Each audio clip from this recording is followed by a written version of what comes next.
this. Chaz, put your skates back on. No, it's too late. They're off. Look, I'm like lightning. Put your skates back on. What are you doing? Yeah. Got that. Oh, yeah? Jimmy, you put your clothes on. Jimmy, damn it. Watch my icy hot super slide. Do it. I will. It's not gonna matter because you're flat in front like Ken.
Hello, and welcome to the Full Send Half Mast Podcast, episode number 52.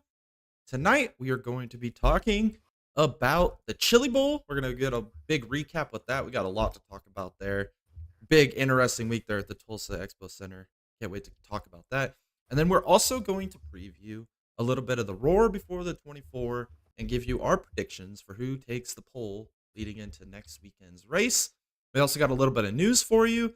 And then we're going to be bringing back our infamous Driver of the Week segment here this week. I can't wait to share with you guys who we've selected for that. And then also, we got a bunch of news to go over. A lot of news, actually, for this week. So I can't wait to bring that to you guys. But before we get started, let's go over our quick word from our sponsor. W Energy Blends, introducing NeuroFactor, an all-natural coffee cherry extract to help fill you with energy, laser focus, and fast reflexes. Provides concentration with important aminos and vitamins without the crash that ordinary canned energy drinks just cannot provide. Try amazing flavors such as Dragonade, Dub Sludge, Galaxy Grenade, and my personal favorite, Beach and Peach. Buy the starter pack today, including 2 flavors and a shake cup for an extremely low price. Follow the link in the description below and use promo code DIGABOYS for 10% off your order. Thanks to W for their continued sponsorship of the Digaboys broadcasting channel. Alrighty. Alright, first off here, Tom, how are you doing today, man? Oh man, it is almost racing season. And it has been a tough one this year, man. It has been so tough throughout the offseason. And I am just so ready to get right back into this. It was really refreshing to watch the Chili Bowl. It really was. Oh man, just Uh-huh. amazing racing. I can't wait to get talking about it. There's a lot I want to talk about there, but yeah, I watched it pretty much every day. We missed Tuesday, watched the Monday qualifiers, and I watched Wednesday, Thursday, Friday. Saturday, I woke up super early, went through the whole alphabet soup. That was just entertaining. There was some crazy runs through alphabet soup, and we got one to talk about here in a bit that nobody else is talking about. So I can't wait to bring that up. But first off, we're gonna get right into the news of this past busy week. The season is right around the corner, and the news just doesn't stop. First off, Gunther Steiner is reported to be out as Haas F1 principal. Thoughts? I don't know, man. Look, Gene Haas was a great character for F1 and the paddock, and I really think for Haas as well. But, at the end of the day, results matter, right? First year was phenomenal.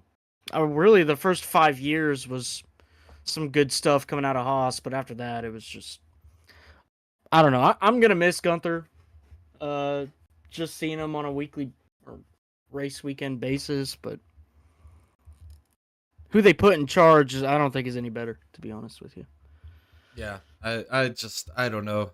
Haas just doesn't seem like an American team. I mean, they're really not. At the end of the day, they kind of are halfway in, halfway out. I think he's a great personality, a great representative for racing, especially through Yeah. there with Haas. But yeah, results matter in a sport where the only thing that you can use to your advantage is results and sustainability, and there's just not there. So I don't know. We'll see where our Haas F1 goes here in the next few seasons, especially this season. And then looking forward to that 2026 car change, which is going to be the game changer in Formula One. Yeah. Also, this week, we're going to talk about this more in a minute, but I am stoked for this announcement. Alex Palou is going to be the fourth driver in the 01 Ganassi Cadillac for the Rolex 24, partnered up with, I believe, the dream team of Scott Dixon, Renger van der Zande, and Sebastian Bourdais. What are your thoughts, Tom, on this? I mean, stoked, look, man. I've always been a huge Sebastian Bourdais fan. Always will be. And I took the 01 pretty much all year last year, even through all the struggles and everything that they had, and I'm taking them again this year with my bold predictions, and I am just I am in cloud 9 right now, thinking that we're gonna get Alex Palou, Scott Dixon, Van der Zande, and Bourdais. It is the dream team. It really is. Holy cow, am I freaking excited for that. It's gonna be so awesome. Yeah, I was like, dang, man, Christmas just passed, but then we get Christmas again, like double Christmas. I'm so excited for it. I don't think there's a better team that you could ever line up on a racetrack to go and win a Rolex 24. And like we mentioned in the offseason when we did our IMSA preview, like this team has got a lot to prove this year. They were hands down probably one of the top 2-3 teams all year last year. Everything that could have went wrong. Whether it was driver mistakes, car reliability, it didn't matter. They found ways to lose races. And the biggest heartbreak was that one at the very end of the season at Petit Le Mans, where they added one. And it just fell away from them right there at the very end. And this is the year for the 01 Ganassi Cadillac. Tom has been pretty high on them all off season. So I'm excited. When I saw this announcement, I was like, we already knew Scott Dixon was in the car. I was like, who else are they going to put in there? And then boom. Probably the greatest race car driver in America right now. Yeah. Alex Palou just jumps behind the wheel. So I'm super excited. It's great. Well, we'll talk about them more here in a minute when we get to the Roar Before the 24 preview. But also, news this week, or I guess this past week, Legacy Motor Club had signed a multi-year deal with Dollar Tree and Family Dollar for a full season sponsorship, basically, which is something that's unheard of in modern NASCAR. I guess it's a big moment, right? Big moment for not only for Legacy Motor Club, but for NASCAR to find a sponsor that's willing to invest in a full season. Yeah, for sure. And it's, the whole Dollar Tree family, right? So we get that in NASCAR. Advent Health. Who's the other one with him? With There's Legacy another Motor one. Club? Yeah. Well, they got Carvana with Johnson, which we'll talk Carvana, about that yeah. in a minute. But yeah, so that's a big deal there. I guess what I'm most excited about with this sponsorship is all the memes that we can create this season. Dollar store parts on these cars and dollar store drivers. I just can't wait for what we're gonna be able to come up with for this season with this sponsorship. Oh man. And then also more news leading towards the Rolex 24 weekend for IMSA, the Pilot Challenge Series. We are going to have Bubba Wallace, Corey Heim, and John Hunter Nemechek teaming up to run in a Toyota Supra during the Pilot Challenge Series race at Daytona. I'm excited for this. I think I'm really excited mostly for Corey Heim, because I want to see if he can pull a good performance out of this. I know that really left the NASCAR season last year with kind of a sour taste in everybody's mouth, especially here at the Dega Boys. We kind of got on him a lot about that, but I'm excited to see him do something a little different, maybe get his season started off on the right foot, maybe lure more NASCAR fans into watching this Pilot Challenge event. Because if you guys don't remember, the Pilot Challenge Series last year was entertaining to max. I mean, we had some of the best racing came out of the Pilot Challenge Series, so I'm excited to see what this team could do. And I think it's not going to hurt Bubba. I mean, I feel like Bubba's going to be able to learn a lot from this. His road course racing is his biggest weakness in all of NASCAR. So getting more seat time, I feel like that's a big win. So do you have any expectations for this team? And it's going to be a stout field. So I honestly looked at it and I was like, wow, this is going to be a meme to end all memes for NASCAR. Honestly, that's just how I looked at it. Honestly, I'm just giving you a straight up overview on what I thought. I'm not gonna lie. I don't know. I don't even know what to expect. I don't know. How many laps does it take for them to spin out? Yeah, a couple. I just think it's gonna be a memorable TV moment if we can get one of these guys wreck with Robert McGinnis. I mean, that's the ultimate goal, right? We want to see them mix it up with Robert McGinnis. Oh my goodness! Oh, that'd be great. It'd be entertaining as hell, man. Entertaining as hell. So yeah, that's what I'm most looking forward to. Oh man, I'm all for it. I am here. I'm for it too, man. I like the drama. I want the drama. I just can't wait for it. Especially if we could bring the name Robert McGinnis in front of NASCAR fans a little bit here, and they can appreciate as much as we've appreciated watching him race. Oh man. Alrighty, and then this week I actually read an article that Prima, who runs in Formula 2, is looking at considering maybe running an IndyCar program here in the near future. I mean, I don't know what expectations are for them to come to America, but my thought is I love it. I would love to see more. I love just seeing new teams in general in any type of motorsport. I like to see the growth, and I like to see people investing their time and their money and their resources in trying to be competitive in a new style of racing or being competitive in racing. And I think this is a great brand to bring to America to run an IndyCar. This is going to put them right front and center. And like we've noticed with Formula 2, there's not like anymore with Formula 2. It's not really an opening ground to break into Formula 1 anymore. We've seen it so many times. Even this last year was a lot of good drivers like Theo Pourchaire, Frederick Vesti. They're not even running in Formula 1 next year. And they were literally the best two drivers all season last year in Formula 2, not an opportunity in Formula 1. So why not bring an IndyCar program in and if your guys do successful in Formula 2, right, bring them over to IndyCar. Let them run in IndyCar. Bring your brand right in front of more audiences, maybe bring more sponsors and attract more attention to maybe your Formula 1 program. I think there's more to gain running IndyCar than starting a Formula 1 program, right? I agree. Yeah, and it's cheaper. And it's more competitive. Look, we saw in the past couple of years a couple of drivers come to IndyCar, right? And one of them turned really successful, I would say. Or not, I would just say successful, but you know, to have such a successful F2 team, they obviously know how to behind the scenes work it, right? Who's to say that they won't come to IndyCar and just absolutely dominate? I mean, they've already got the resources. They've got the money, obviously. If they're already talking about publicly coming to IndyCar, I'm open arms. Let them. Look, the more fans that we can bring in from different countries, continents, I mean, that's growth. We're seeing that in NASCAR right now with the Aussie invasion, Mm-hmm. right? Yeah, very much so. And it's great. We're seeing people from Australia, New Zealand heavily getting invested into NASCAR in the preseason. And it all happened because of SVG winning that race. I'm not saying Marcus Ambrose also didn't bring some fans, because he did, but also SVG has done a phenomenal job in being a great spokesperson uh, for V8 supercars. Now, who's to say that Prima can't come over and do that for F2? And I fully expect if they do decide to run an IndyCar program that they will.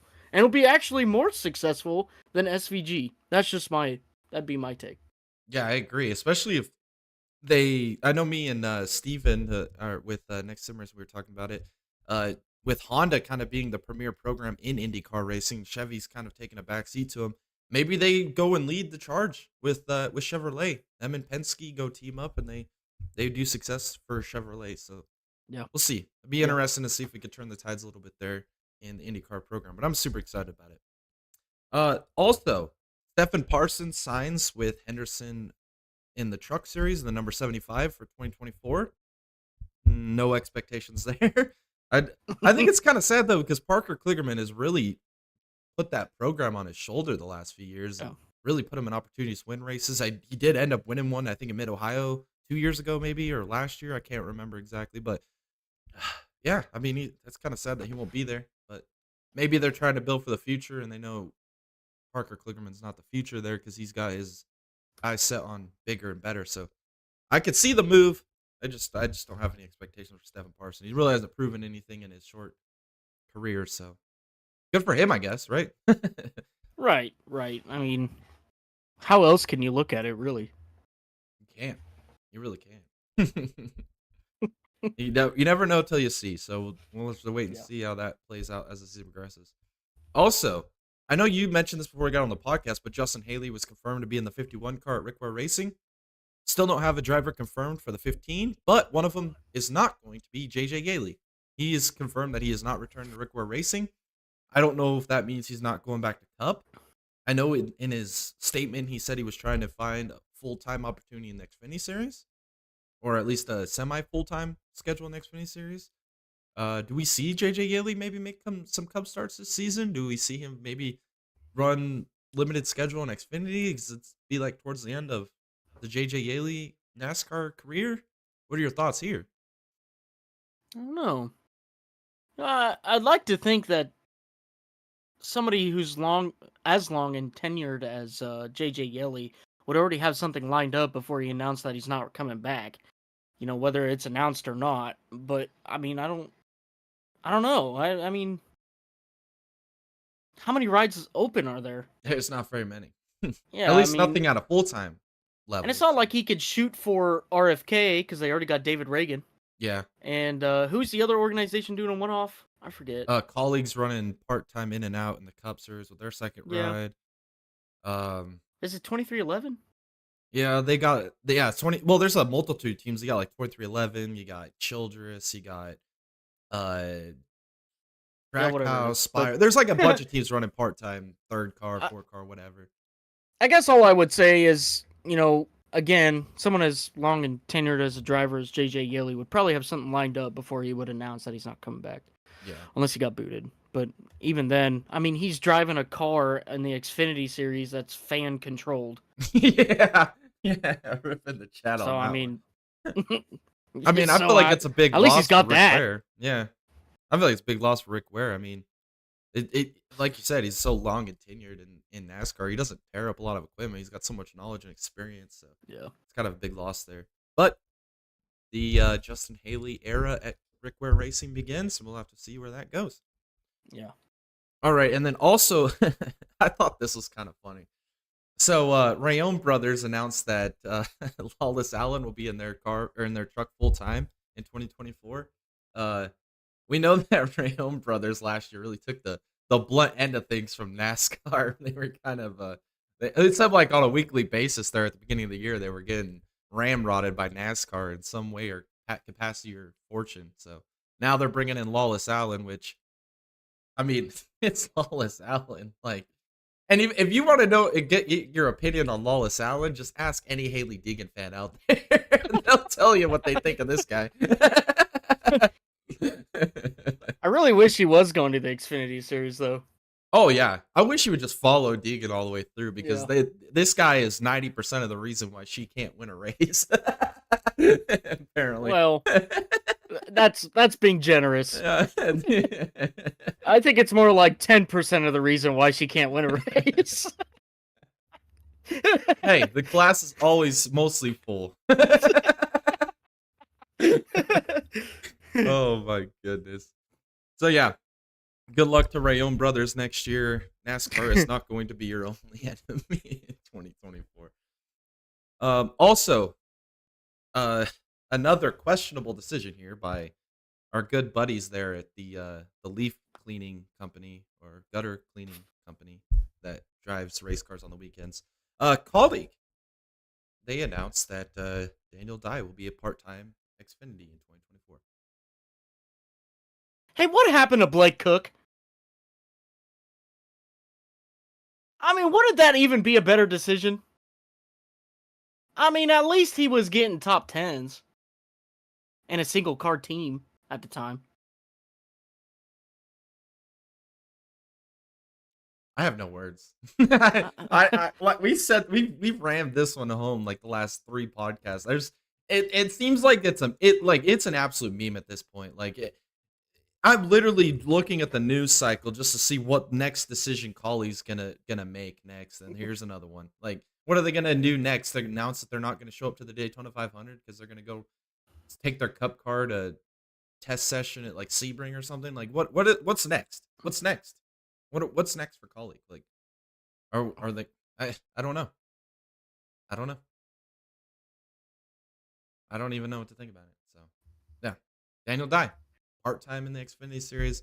We still don't even know who they're going to hire to run the rest of their full-time Cup Series, their second chart. I don't know what's going on over there.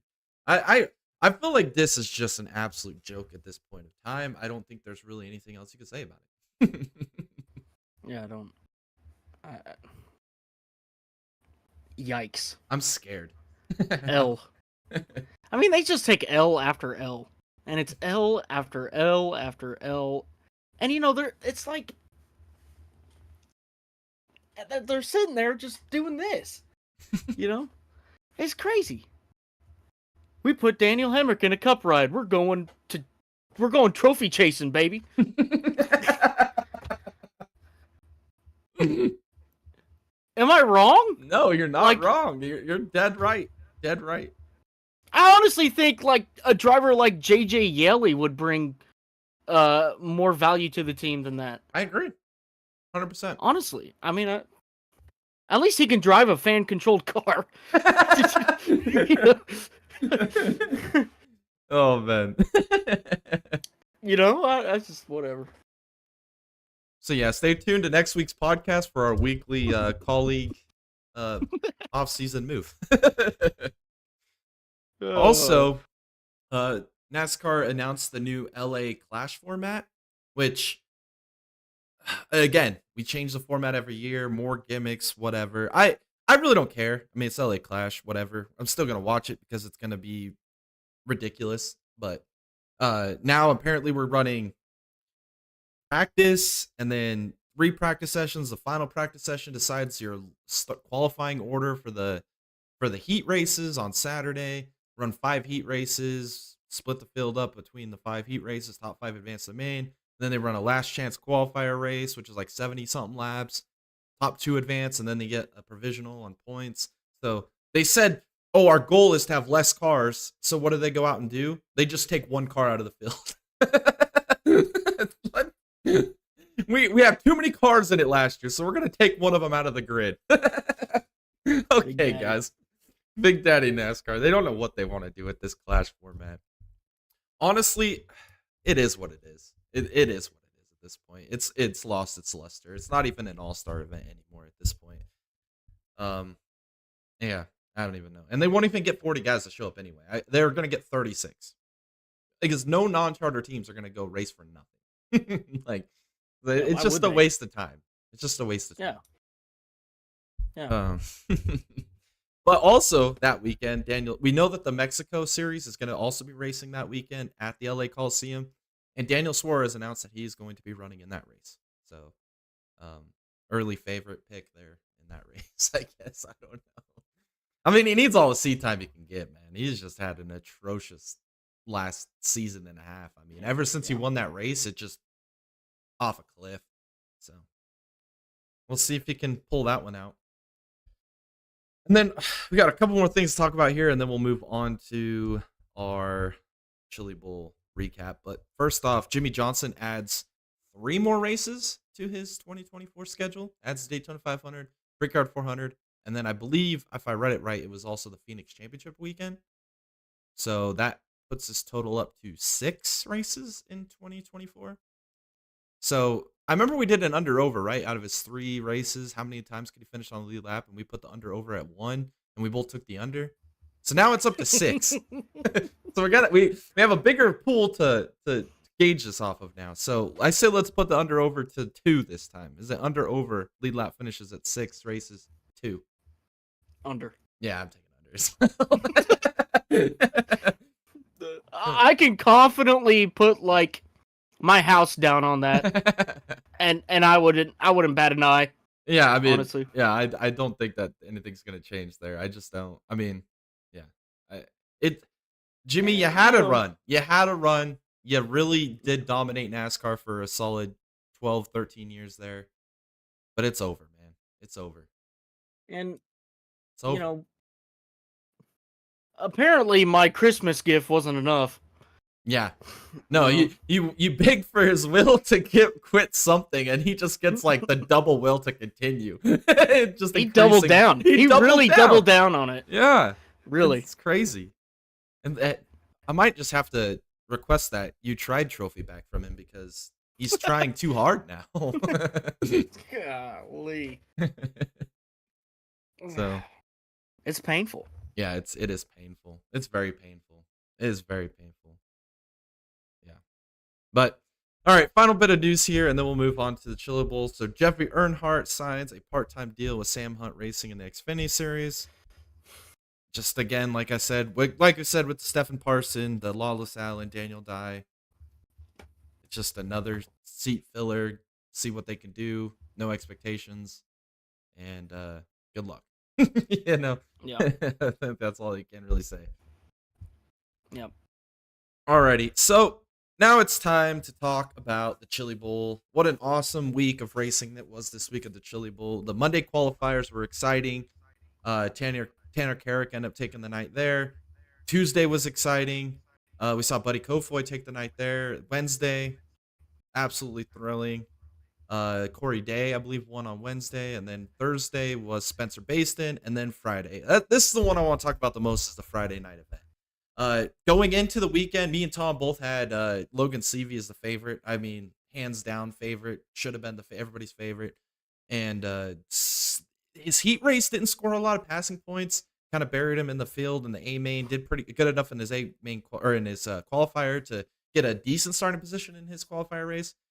But started like 7th or 8th and really didn't move up at all. And it was like, wow, Logan Seavey is looking human. And then the last 10 laps of that A feature on Friday, I mean, that had to have been one of the single-handed greatest drives I've ever seen. I mean, some of the moves he was making, he was sitting at 3 wide, throwing bombs, ripping the lip. I mean, he just put those boys to school in those last 10 laps. Ended up taking the lead with a last lap slide job out of 4. I mean, incredible. I mean, and that's what my biggest point here is that Logan Seavey, me and Tom talked about who we're going to put as the 4 drivers on the driver of the year list. And this was one of them we talked about last year, because Logan Seavey won everything under the sun, swept the 4 crowns, won the Chili Bowl, won God knows however many USAC Silver Crown races last year.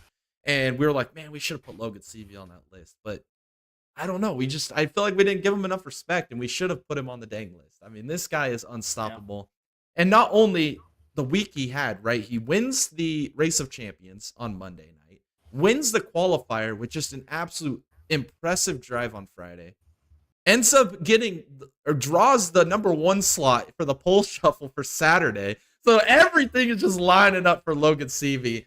And then he goes into the pole shuffle, ends up finishing second for the pole to Buddy Kofoid. So it was like, okay, now he's got work in front of him. He's got to start P2 in the Chili Bowl.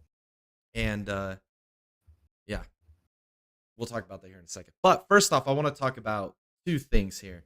If you guys saw that little meme here at the beginning of the podcast, it's kind of a precursor of what I want to talk about. The drama here between T-Mez and Cannon McIntosh. If you guys didn't watch it, the B main, they're both running 6th and 7th, which top 7 advance straight to the A main, right? So last corner, Cannon McIntosh, T-Mez are running 6. 6 was T-Mez, 7 was McIntosh. They're both locked in, ready to make the A main. And Cannon McIntosh throws a slider on the last turn, ends up sliding right into T-Mez. T-Mez goes over. He gets eliminated. Cannon McIntosh ends up sneaking in. And then I think it was Briggs Danner that stole the last spot because T-Mez was upside down. And T-Mez gets out, throws his end. He has a little end wrench in his car to tighten his belts. He throws it at an official, starts screaming and yelling at him. They put out the fire. They end up escorting him out of the building. And in his post-race interview, walking off the track, he's like, or says, "Oh, I'm racing for a transfer spot, whatever. That's the Chili Bowl." And then the announcer's like, "You know who that was?" And he's like, "I have no idea who that was." And they're like, "Oh, it's Cannon McIntosh." He's like, "Oh, can't drive Cannon McIntosh." And of course, that's who it was. And at this point, the entire building turned on McIntosh. It was the craziest thing. It was like a light switch went off on everybody's mind there, and everybody started cheering for T-Mez. He gets ejected and thrown out of the building with his anger. I guess they end up working it out later, but yeah. So, and then the main event when they're rolling off for the starting grid, the whole arena absolutely booed to the top of their lungs, like it's extremely loud when McIntosh gets introduced at the driver intros. It was the best moment ever, and so like low key, I was pulling for McIntosh. I knew he started deep, but I just wanted to see him do something to make everybody there mad. I guess my thought on this, and I kind of want to get your thought on it too. It's the Chili Bowl, right? I mean, there was 380 something guys show up. We run through the alphabet soups. Both these guys get in a situation at the very end. To put this in perspective, these cars don't have mirrors. They don't have spotters. Like, this is the most purest form of racing there is. They don't know what position they're in. They know they got to get top 7 to advance to the main. They don't know if they're running 6th, 7th, 8th, 9th. They don't know. They're just trying to get every position they can. McIntosh throws a slider, wipes out T-Mez. Just an unfortunate deal. You can't be mad at either of them. What's your thoughts on this whole deal? I think it's another great point for us to talk about. So I think it's great. I think it's awesome. There should have been more of that. What was that? Look, I think so this organizer of the Chili Bowl came out with a statement saying, look, if you want to fight, we're going to do it on the track for everybody to watch. We're going to close off the gates. It's going to be 1v1 until somebody hits the ground. Once somebody hits the ground, all right, we'll break it up. But, we didn't get that, which is kind of a shame. But besides the point, I think we were pretty close with that. But they escorted him out the bowl. The potential. Just the potential. I love it. I just love it, man. I like the hills in racing, and T-Mez has got a big following. Everybody loved him there in the building. They wanted T-Mez to make the main event, and it's racing, man. It's racing. Yeah, all week long. Everybody that would have issues, they'd get out and they wouldn't be really super mad. They're just like, this is a Chili Bowl, man. Like this, it's gonna happen. I mean, you're either gonna be the hammer or you're gonna be the nail. And unfortunately, in that situation, T-Mez was the nail. And you can't be mad at him the way you reacted. I think anybody in that situation, literally 100 feet from Chili Bowl A main Saturday night, like, is going to be that disappointed and be that mad. I don't think he overreacted. I think maybe the officials might have overreacted there a little bit with the whole situation. Yeah, right. They did work it out, they let him back in the building, and it worked out in the end. And then you can't blame Cannon McIntosh either, man. Like, he doesn't know if he's in 7th place, which they told him after that he was in 7th when he made the slider, and he was like, "Well, that makes me look like an idiot." But But what am I? How do I know that I'm not an 8th? I thought I was an 8th. So you got to throw a slider. You're there to win the dang chili bowl, and if you got the only way to win is you got to be in it. So I don't think you put any blame on anybody. I think it's just great entertainment, great action. I know Cannon McIntosh has been getting ripped and reamed all throughout the internet over the last few days. I mean, it's hilarious reading what these people think. But the thing that I'll leave you with is Team Ez's biggest bold statement, and he has literally made episodes on YouTube. You could go look at his montages. What is his motto? Slide or die. Unfortunately, he got slid, and his car was killed. So you can't be mad about it. I mean, it's the Chili Bowl, man. And it was just great entertainment for us on watching. It was. Great. Something for us to talk about here on a Tuesday. That's right. That's right. Yeah, this is some good stuff. And then I want to talk about the pole shuffle. I know I'm kind of backtracking a little bit here because this happened before the B main, but I did want to talk about that first. Pole shuffle. What an amazing run by Hank Davis. I think he drew like the 9 or 10 card in the pole shuffle draw. And they did a 1v1 competition with like 3-lap time trial, and the fastest one moved on to the next round to face off against 8 and then 7 all the way down to 1. Hank Davis went from 10 to like 5 to the pole shuffle and just kept beating people one after another. He beat what was it? Gosh, I'm blanking. He beat Golobic, he beat Thorson, beat Baston, which is the one that I want to talk about next, is Spencer Baston. I had him as a potential guy that was going to knock off Logan Seavey. I had him, Corey Day, maybe Thorson. And that was kind of the 4 guys I was looking at to compete for the Chili Bowl this year. Maybe Kofoid in a way. I should have maybe thought more highly of him. But Spencer Baston in the pole shuffle ends up walling the car, man. Oh, man, it was so upsetting. He had such a fast car. He was beating Hank Davis to move up to the next round of the pole shuffle. Ends up walling it. Really bent the front end of the frame. They put the thing back together, though, and they made the A feature. So, I mean, big props I'll tell you one thing, is how impressive it was to watch those crews rebuild cars in such a short amount of time. Crazy. That was incredibly impressive. I mean, we were seeing back-to-back heats with people in the first heat, like, I don't know, doing some Superman crap into the catch fence, them being wheeled off the freaking track, and then them coming out right next in the next heat with a completely rebuilt car. It was like watching a whole bunch of Amish people build a barn. It was crazy.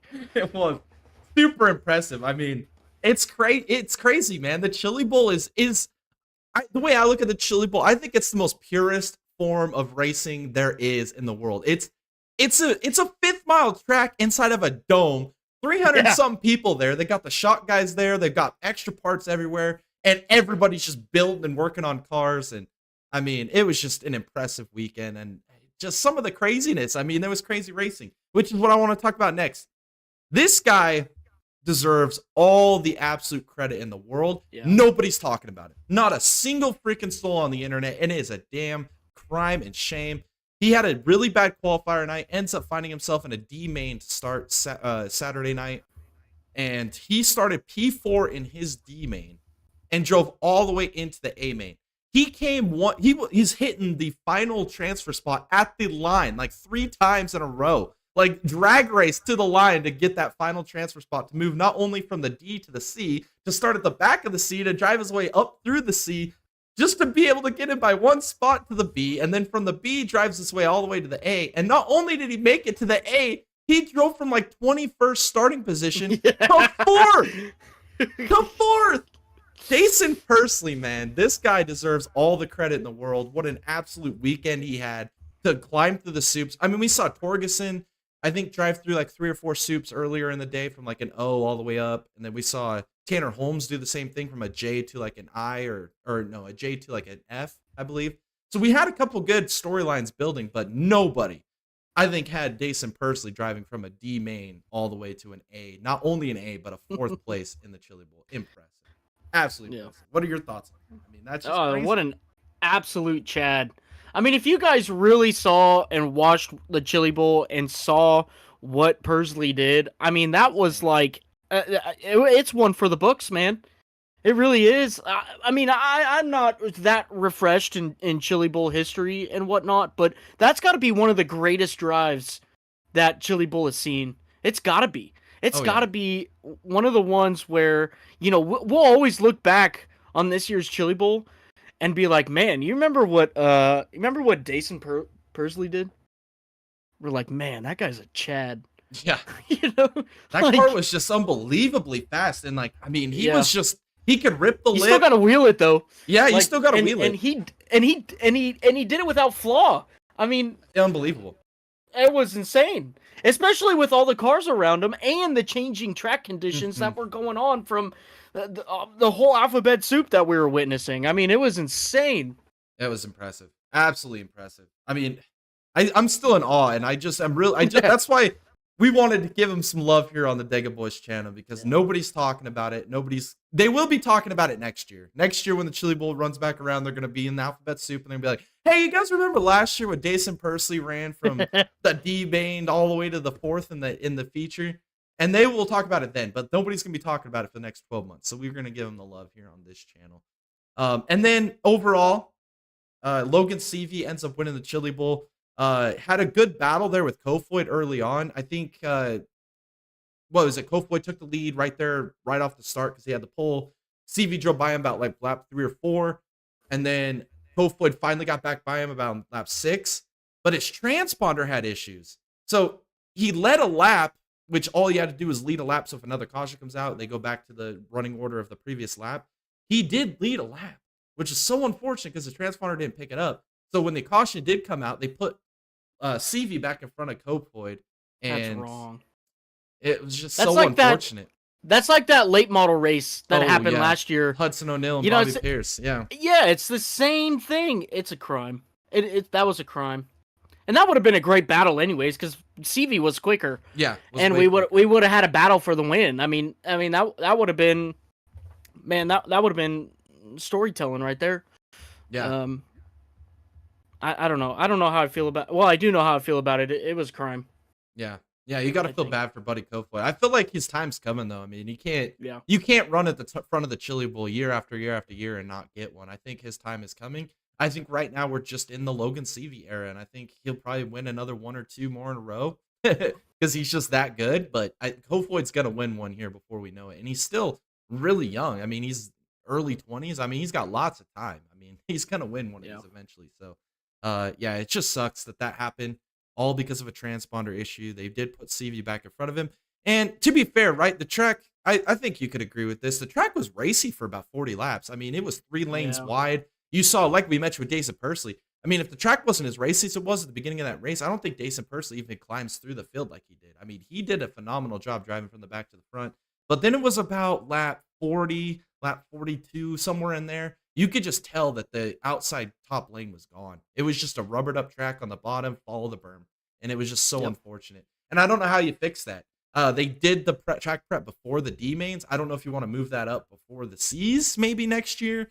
I don't know if you shrink the Chili Bowl down to like 40 laps instead of 55. I don't know. Here's what you do. The solution is. All right. You think about it like Big Daddy NASCAR. All right. Competition caution halfway through the race. You bring out the tillers, you retill the whole thing, and then you tell them to figure it out, basically. And invert the field. Yeah, invert the field. Half of them go take rights and the other half take lefts. Yeah, we'll just Big Daddy NASCAR it. Yeah. I like it. That's what we do. I like it. We're solving things here. But ultimately, great weekend at the Chili Bowl, or a great week at the Chili Bowl. I mean, just fantastic racing. Really kicks off the season. And like me and Tom have been saying all off season, this is going to be one of the greatest racing seasons of all time. We are in the golden age of motorsports, and this weekend at the Chili Bowl really showed what this year is going to be about. I mean, we saw fantastic racing all week long, and I'm super excited for what's to come for the rest of this year. Yeah, me too. Alrighty.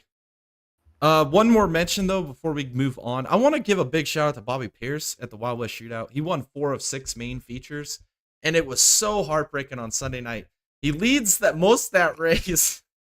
And with about 6 laps to go, Larson's finding something up on the outside, closing that gap, and then Bobby Pierce ran over something, cut a tire down, lost the race.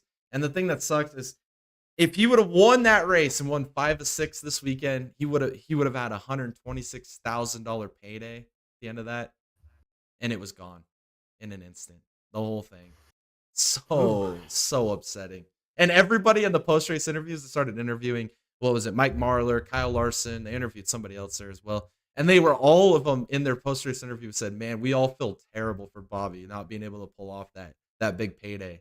So even his competitors had that much respect for him that they were like, man, it would have been so cool for him to win that payday. And it just sucks that happened for him. And Larson ended up winning the Sunday night feature. So it's a big moment for him.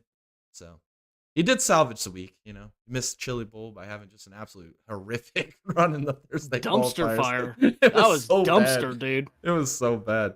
That was like classic case of Jimmy Johnson.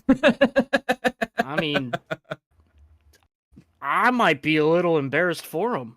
Yeah. Maybe. Oh, man. I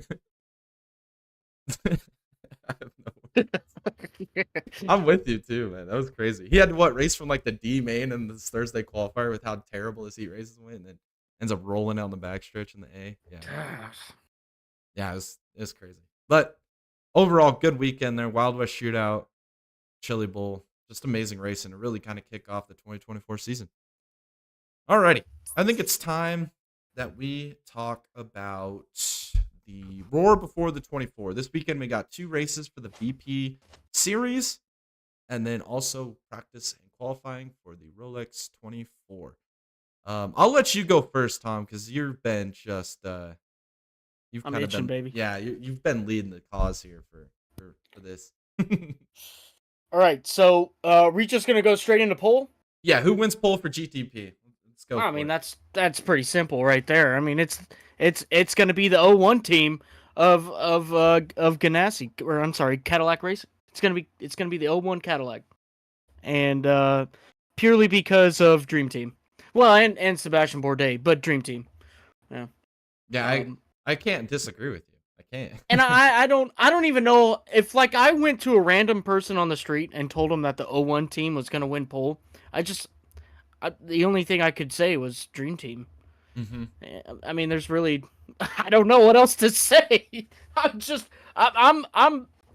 going out on a I don't know, on a limb here. On a dream and a cigarette. I can't disagree with anything you said. I agree with you. I think that they are the favorite to win pole. I think they're the favorite to win the whole dang thing, to be honest with you. But I'm going to be a little bit different here, and I kind of, just because I have faith here in Wayne Taylor Racing, I'm going to say the 10 Cadillac, just because Philippe Albuquerque is one of the best qualifiers there is in the game. Acura's been super fast at Daytona the last few years. So I think if there's anybody that can knock off the greatest driver lineup of all time, I think it's going to be the team of Philippe Albuquerque, Ricky Taylor, Brandon Hartley, and Marcus Ericsson. And I think that they have a legit case of winning this Rolex 24 this week, coming up weekend, especially with how the end of last season went. I think there's a lot to be desired here this season. And I think that they are going to start the week off right by contesting the Dream Team in the full qualifying for the Rolex 24. Also, my shout outs here for LMP2 for pole. I think you got to look at the United Autosport team with Ben Keating, Ben Hanley, Paddle Ward's in the lineup as well. They're going to be a real dominant force for pole as well in LMP2. And then that's a damn good driver lineup, by the way. It's really good lineup. And I think that a competitor for them is you got to look right underneath them with CrowdStrike, right? CrowdStrike was so good last year with George Kurtz. You got Colin Braun. I mean, that's just a great team. It's just a great team as well. They've had the heritage of success in the past. They've got a good driver lineup. I think that that's a good team to compete with. And then I'm just going to throw another little dart at the dartboard here, and it's just because they were so competitive last year at competing with the CrowdStrike team. I'm going to go with the Riley team with Robinson, Fraga, and then Felipe Massa is in their driver lineup. And I'm a huge fan of Felipe Massa, especially when he ran an F1 with Williams. I've always liked him. So I just think that that's good dark horse. Is there anybody else that I didn't mention that you think maybe is a good contender here?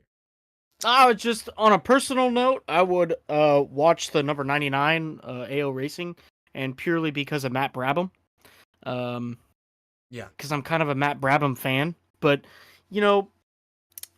I wouldn't, go out and say that they've got a an awesome lineup of drivers, but I will say that if it's anybody to carry this team right here through PJ Hyatt, Paul-Luc Chatin from France, however, white flag, Alex Quinn, and Matt Brabham.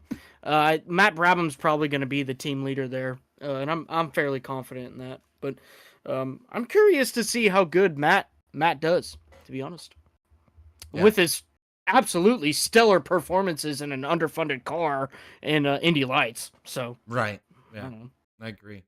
I mean, LMP2 is stacked. I mean, you've got all kinds of competitive drivers. I mean, we didn't even talk about TDS with Thomas and Jensen, and then Hunter McElray. Yeah.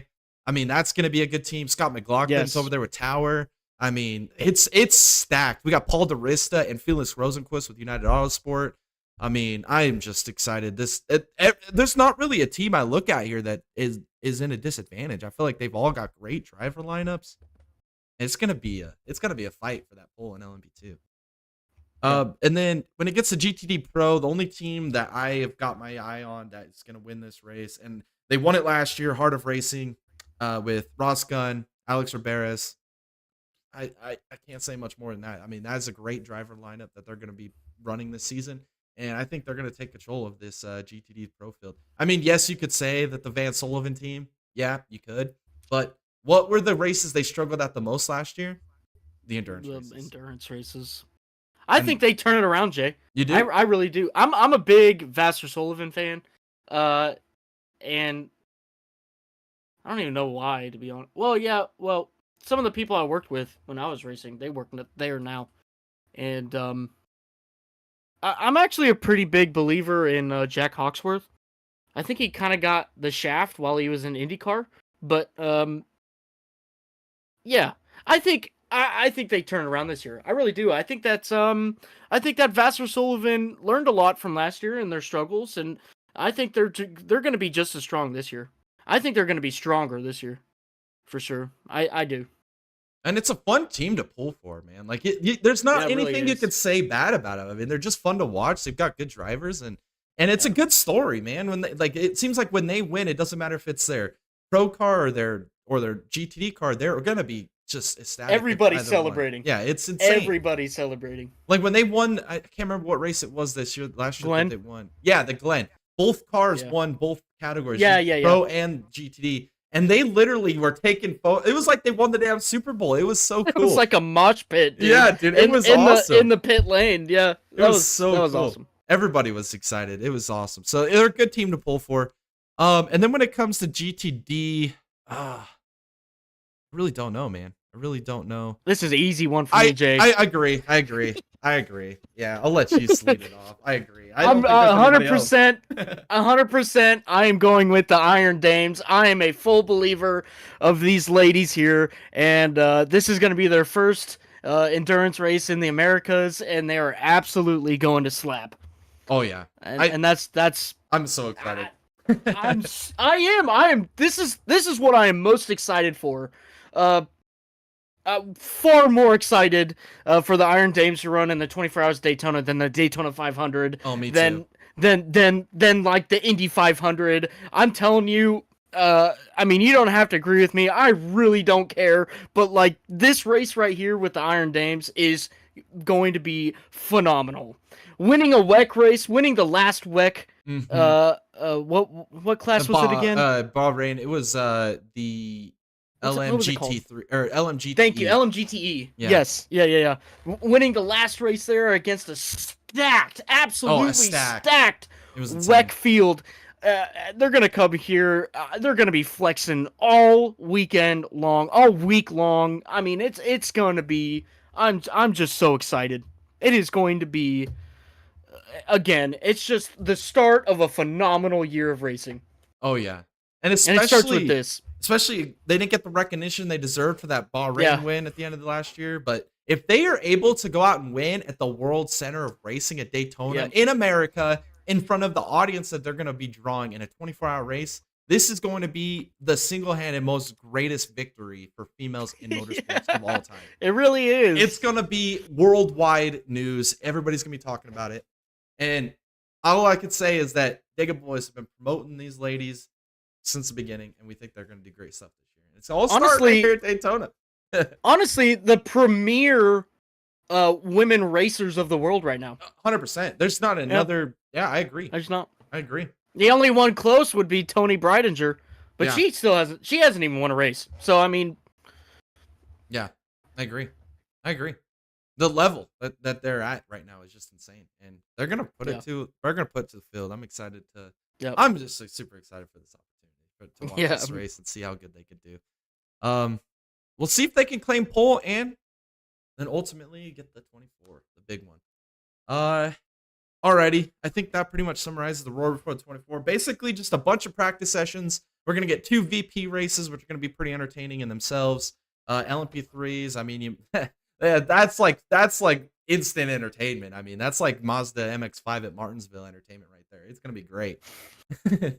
And then obviously we get pole for the big race, the Rolex 24, which I am super excited for. And that brings me to my next point here is our watch party for the month of January will be the Rolex 24. We're not doing the full 24, but we will be here for the last 3, 4, maybe 5 hours. We haven't really discussed it too in depth, but we're going to be here for at least a couple hours to call the end of that race. And best believe we'll be keeping close attention to it throughout the duration of it. And then we'll bring you all the hard hitting stuff leading up to the final race. So come watch it with us. Cannot wait to start the watch parties for 2024 off in the right place at Daytona for the Rolex 24. Super excited for it. I cannot wait to have you guys be a part of that with us and really experience the beginning of the racing season in a great way at Daytona. So that will be it. I'll have that stream scheduled for you soon. I've got everything worked out on OBS and everything set up for that. So I'll just get it scheduled here in the next few days. So you guys have something to look forward to and have a set time to tune in for that. Also, I'm going to jump into the driver of the week segment. It's back for 2024. First time of the year. I'm super excited to bring this segment back. No boneheaded move of the week. This week, we're going to give everybody a little bit of a break after just an atrocious weekend for a lot of drivers in the throughout the Wild West Shootout and the Chili Bowl. But people I want to shout out here this week is Logan Seavey. Not only for winning the Chili Bowl, not only for winning the Race of Champions, not only for just really doing an amazing job in the pole shuffle, but he won his qualifier and then ends up winning his second straight Chili Bowl, back-to-back Chili Bowl champion. What an incredible week it was for Logan Seavey. He could do no wrong. He had, food poisoning early in the week? I mean, he was just struggling to even put food down. And he had, what is it, like the Michael Jordan-esque flu game, basically? And just went out and put it on them, boys. I mean, it was impressive to watch. I mean, if you don't love that, then you don't love racing. I don't know what to tell you. Some of the moves he was making was just incredible. And I was sitting here screaming at my TV, jaw to the floor, absolutely on the edge of my seat. I mean, it was just the most thrilling stuff I've ever seen. And then he went and capped it off with the claim in the Chili Bowl. So nominee for him. And then Bobby Pierce, I'm going to still nominate him. I know it all fell apart with about 6 to go in the Sunday feature. Almost claimed that $126,000 prize, but he won 4 out of 6 races, A-mains at the Wild West Shootout this week. That's a huge feat, proving why he, a lot like Logan Seavey, is the top super late model dirt racer on the planet right now, and he proved it. Proved it again this week at the Wild West Shootout. And then the final nominee here. This is our boy, giving him all the love in the world. Nobody's talking about this except for us. Dason Pursley comes out of a D main to make the A main, and not only make the A main, make a run through the field up to P4. And if the track would have been a little bit more racy there at the end, maybe could have had a chance to contend with Kofoid and with CV for the Chili Bowl win. So great weekend for Dason Pursley. We'll be talking about this for years to come. If not the single greatest run through the soups, but at least the top 5 Chili Bowl soup run in Chili Bowl history. So it was pretty awesome to watch. Also, one last thing. I know Tom will probably want to chime in on this, but I want to give a huge thanks to Steven Doughton for working with us and helping us out with the overlays and everything for our broadcast. That means the absolute world to us. I mean, what the opportunities that Steven has opened up for us has just been incredible, and we can't ever thank him enough. And I just want to give him a good shout out here on this podcast. Yeah, going into 2024 with all the new leagues that will be debuting off, all that hard work and time that went into the overlays was built and constructed by Steven. So, we absolutely appreciate, all the things that Steven has done for us, not even only giving us our first opportunity, but continuing to work with us. It means a lot to us. It really does. He allows us to continue to enjoy what we like doing. So that's really cool. It's really cool. Yeah, it's so awesome. That's what I think that's my biggest takeaway from creating this channel is uh being able to build this platform, but then all the people that we've met along the way, all the people that have Yeah. willing to help us out and teach us things that we don't know or give us guidance or just support us. I mean, honestly, it's just been a wonderful adventure along the way and all the cool people we met. And then also Dallas, I was gonna get his shout out here, but he put him it's in the chat. Chili bowl. Heck yeah, man. Oh, I thought it. I don't know. I was like, spicy bowl. What does that mean? I had to take a couple looks at it because I didn't know if that was a pepper or if that was like some red object on my screen. I didn't know what that was. So red rocket or something. Well. But yes, Spicy bowl. Dallas Seawart is a member of our channel. So he gets a shout out in all of our live streams. And hopefully we get to see him a lot more on this channel here in 2024. Potential watch parties from podcasts. It'll be awesome to have him back.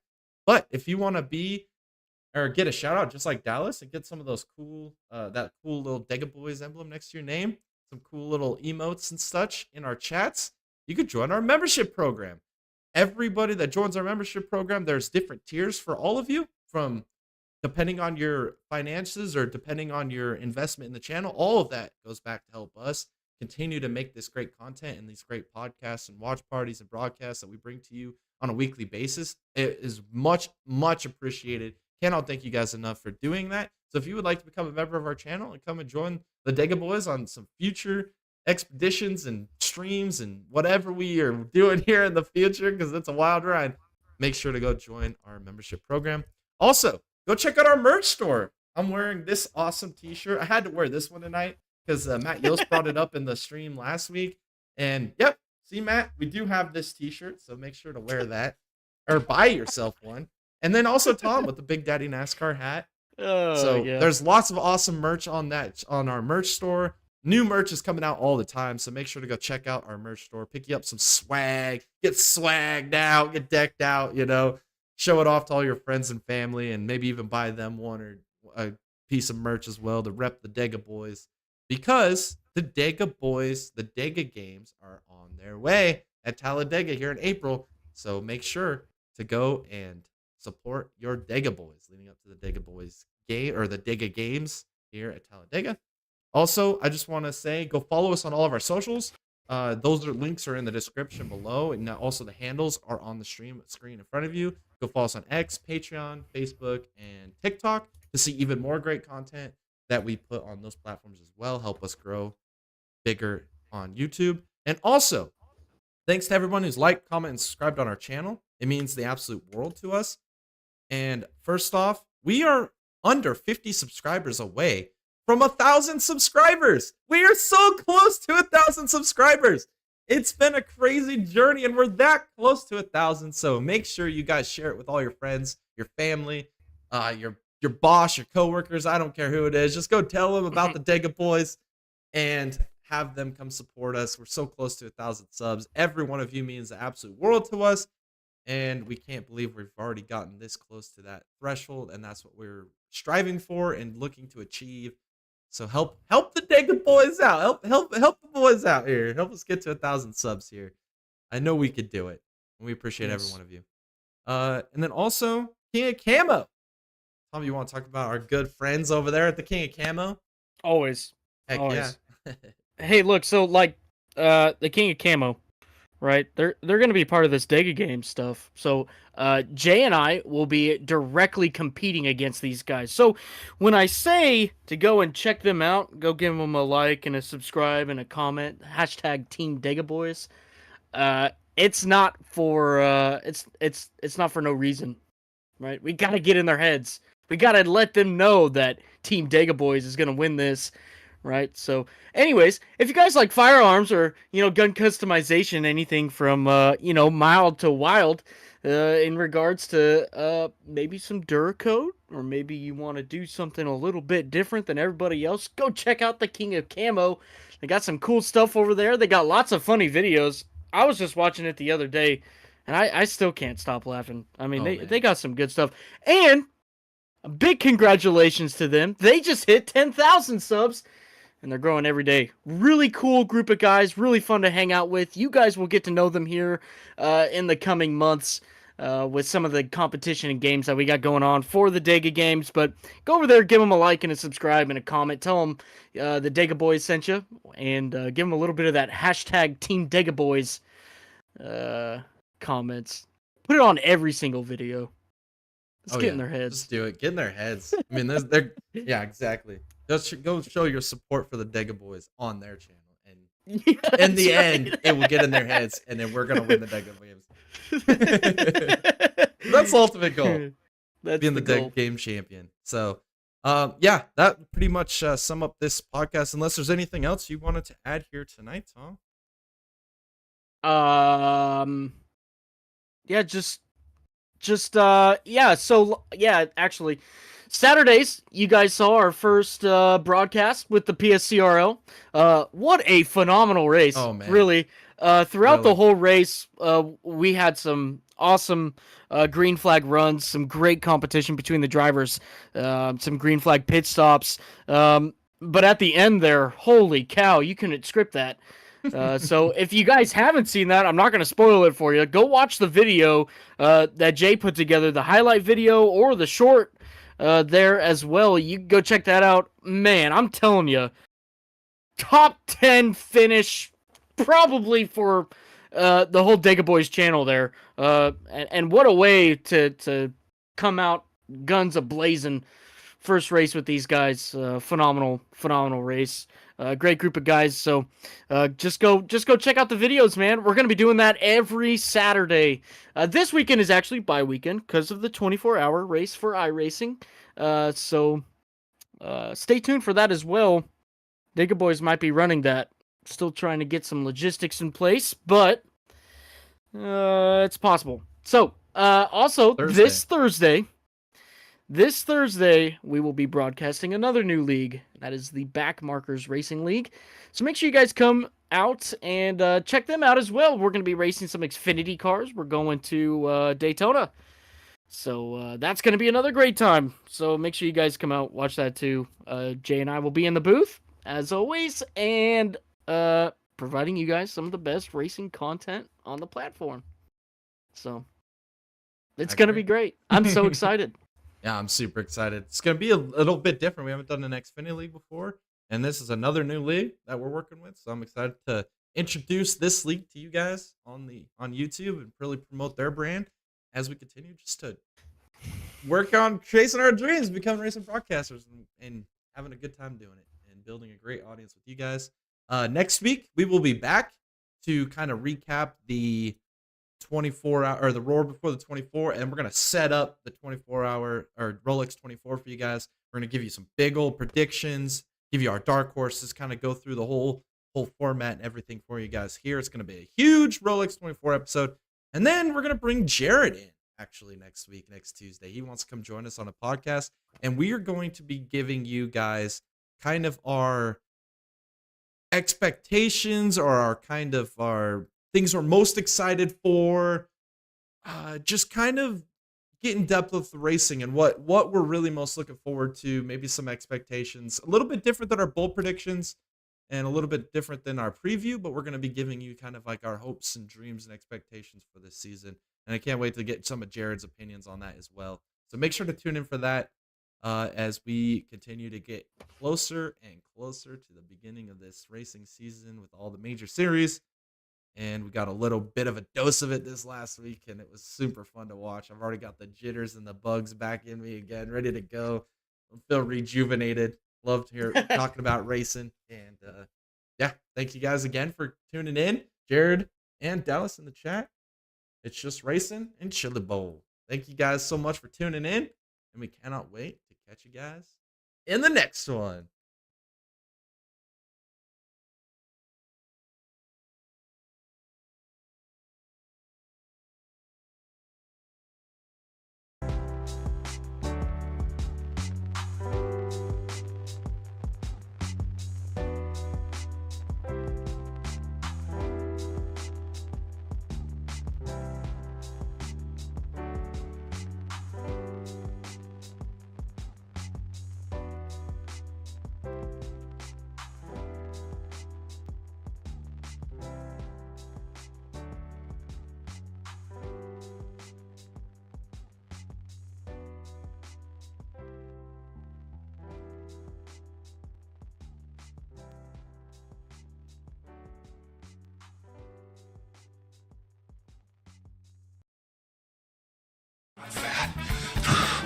Do this. Chaz, put your skates back on. No, it's too late. They're off. Look, I'm like lightning. Put your skates back on. What are you doing?